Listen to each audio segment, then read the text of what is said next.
how to permanently delete your Afterpay account. Hey guys, in this video, I am going to show you how you can permanently delete your Afterpay account. So make sure to watch this video till the end and let's get started. In order to permanently delete your Afterpay account, you have to follow these steps. The first thing that you have to do is make sure that your account balance is $0. Then, if you are using Afterpay website, then you have to follow these steps.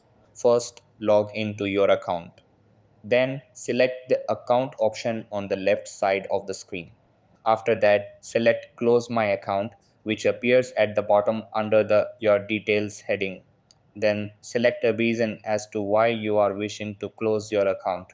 At last, select the action you would like to take: close or deactivate account, and confirm.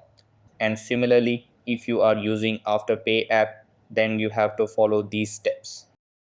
So that's how you can permanently delete your Afterpay account. That's all for this video.